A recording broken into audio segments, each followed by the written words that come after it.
Bom dia, saúdo a todos com a graça e a paz da parte do Senhor Jesus. Leamos os versos 10 até o 14 do capítulo 18 do Evangelho de João, porque assim nos diz a palavra de Deus. Então Simão Pedro puxou da espada que trazia e feriu o servo do sumo sacerdote, cortando-lhe a orelha direita. E o nome do servo era Malco. Mas Jesus disse a Pedro: mete a espada na bainha, não beberei porventura o cálice que o Pai me deu? Assim a escolta, o comandante e os guardas dos judeus prenderam Jesus, manietaram-no e o conduziram primeiramente a Anás, pois era sogro de Caifás, sumo sacerdote naquele ano. Ora, Caifás era quem havia declarado aos judeus ser conveniente morrer um homem pelo povo. Meus amados, a natureza humana tende a ser belicosa e a revidar o mal com o mal. Estes versos nos mostram a reação de Pedro, um dos discípulos que resolveu fazer um enfrentamento. Ele estava disposto a lutar.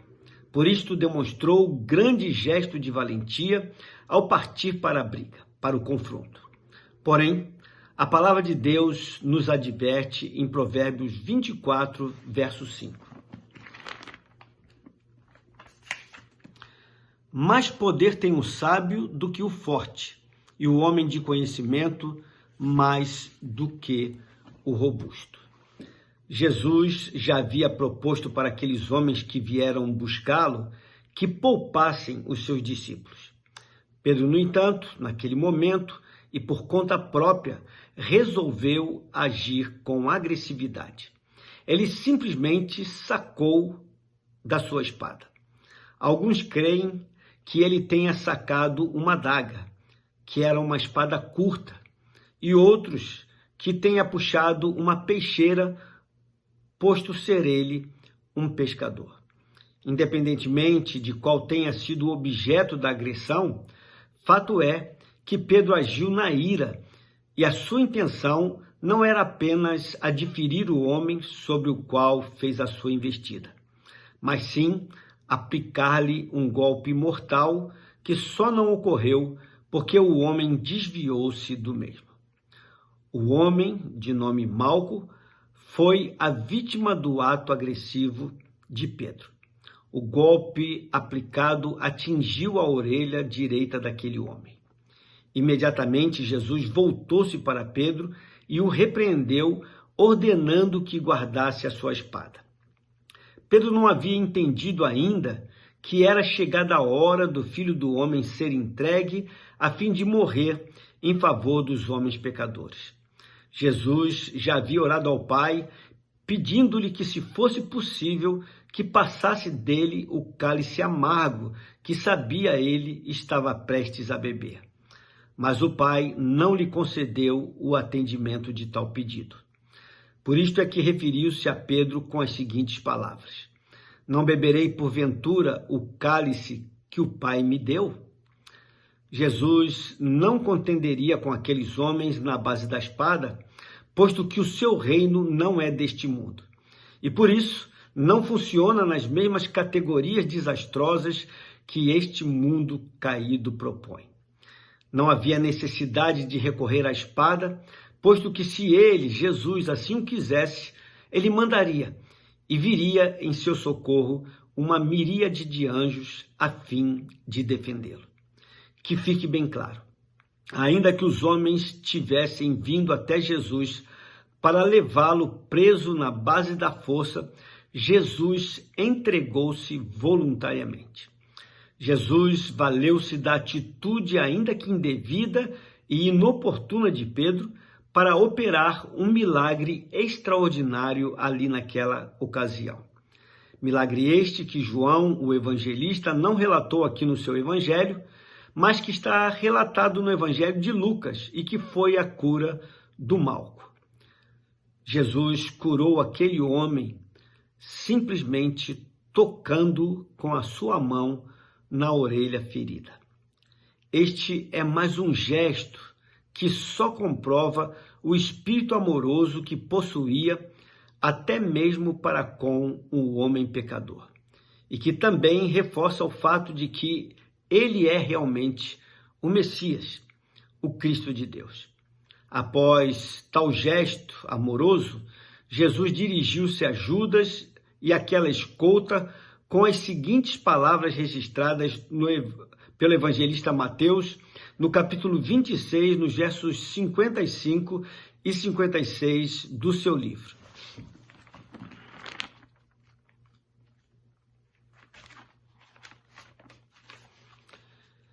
Estou eu chefiando alguma rebelião para que vocês venham prender-me com espadas e varas? Todos os dias eu estive ensinando no templo e vocês não me prenderam. Mas tudo isto aconteceu para que se cumprisse as escrituras dos profetas. Jesus deixou bem claro com tais palavras que a atitude daqueles homens era uma afronta, pois estavam tratando como sendo um provocador de rebelião, vindo prendê-lo fortemente armados. Também deixou claro que nunca antes haviam tocado nele, posto que ainda não havia chegado a hora, muito embora tivessem tentado por todos os meios prendê-lo. Por fim, deixou bem claro que só estavam tocando nele ali naquele momento, porque todas as coisas haviam sucedido de acordo com as Escrituras Sagradas. Após, e somente após, ter dito tais palavras, é que a escolta, o comandante e os guardas dos judeus prenderam Jesus, manietaram-no e o conduziram. João destacou no verso 14 o que havia já registrado no capítulo 11 deste mesmo evangelho. O fato de que Caifás tinha sido aquele que havia declarado aos judeus ser conveniente morrer um homem pelo povo. Repito, Caifás, o sumo sacerdote, era homem ambicioso, violento, rancoroso e manipulador, e movido por inveja, transformou o seu desejo pessoal em uma proposta conveniente visando a morte de Jesus.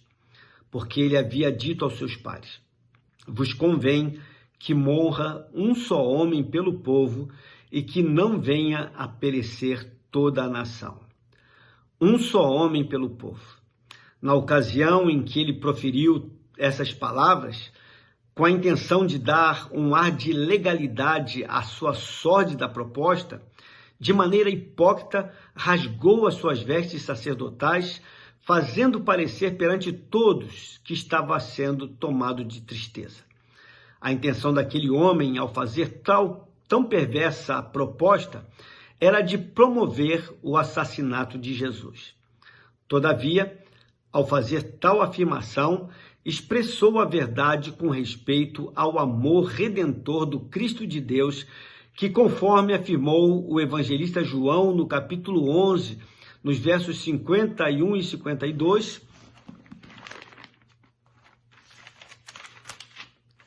profetizou que Jesus estava para morrer pela nação, e não somente pela nação, mas também para reunir em um só corpo os filhos de Deus que andam dispersos. Jesus morreria assim, não em cumprimento ao desejo escuso de alguns homens, mas para levar a cabo o propósito de salvação que o Pai lhe deu a cumprir. Glórias a Deus por isso. Vamos orar? Pai amado, Deus bendito, obrigado porque no tempo da crise, quando aqueles homens de forma ilegal, ilícita e abusiva até, vieram prender Jesus, o Senhor não revidou e ainda repreendeu Pedro por ter, de alguma forma, agredido um homem naquela ocasião. Ele mostrou grandeza, revelando não somente a Pedro, mas a todos nós que havia chegado a hora e que ninguém haveria de prendê-lo por vontade própria. Ele é que se entregaria por amor de nós, para cumprir aquilo que estava nas Escrituras Sagradas. Por isso te louvamos, Senhor Deus, porque todas as verdades a respeito do plano salvador de Jesus se cumpriram de acordo com as Escrituras, nada ficou de fora, e isso, Senhor, só nos dá convicção, por fé, de que nós temos crido no Messias de Deus, no enviado do Senhor para resgatar o mundo pecador. Mantenha a nossa fé, Senhor Deus, revigora a nossa fé e que possamos proclamar aos outros essa verdade para a salvação de muitos. É a oração que fazemos a Ti, no nome dEle, no nome precioso de Jesus, ao qual damos honra, glória e louvor hoje para todos sempre. Amém. Meus queridos, tenham uma abençoada sexta-feira. Fiquem na paz do Senhor.